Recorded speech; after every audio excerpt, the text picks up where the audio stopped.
Hey guys, Jay Massey here, and welcome back to the channel. Many of you are out there trying to get started in the short-term rental game, and you're probably running into some difficult questions.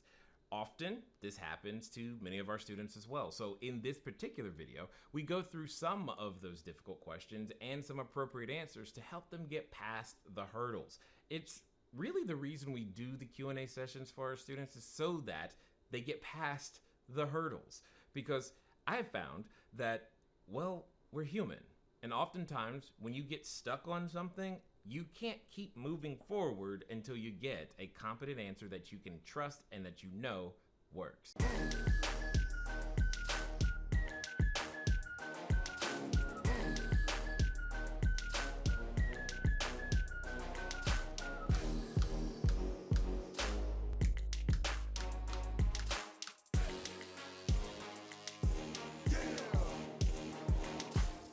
Most of all the property management companies are on board with doing short-term rentals, but they want a criminal background check done by them. That's interesting. Is there something I can say that can put them at ease? Also in the corporate application, they ask about business vendors. Are these REIT properties? It sounds like it, Natasha. Typically, your owner-controlled properties, they're not going to ask for any sort of vendors or trade lines or Dun and Bradstreet, etc. Most of the time, they don't ask for that. Therefore, it sounds like to me that you're talking to REIT properties. REIT properties are typically going to be owned and or controlled by a larger entity. For example, let me show you how to identify. I'm gonna go to the web real fast. Let me see if I can do that. Yes, I should be able to do that. So let's do it like this, ladies and gentlemen. Okay, so if you look here, what I'm gonna do, is I'm just gonna do a search. So I'm just going to go to a property that I'm aware of that is a REIT property, because I was looking at this earlier today.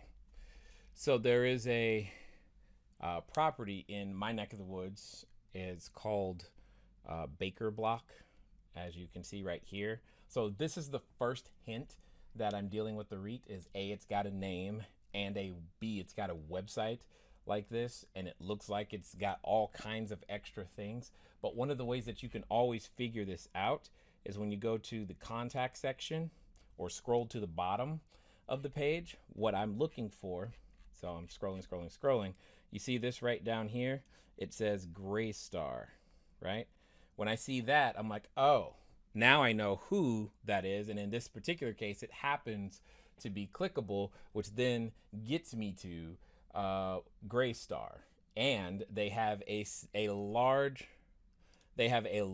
amount of locations and property, as we can all see right here. So in this particular case, that's how I'm going to find what it is that I'm looking for. But if you get the idea, yes.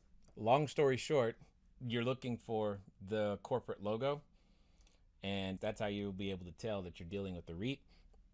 In this case, it's Graystar.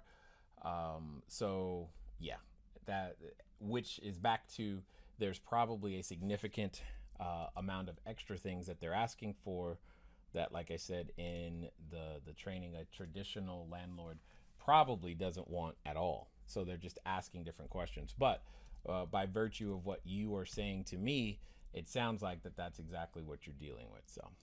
So if you want more information like this, feel free to hit that subscribe button, the notification bell, but do us a really big favor. Hit that like button, because that'll tell YouTube that more entrepreneurs like you need to see this video. Thanks.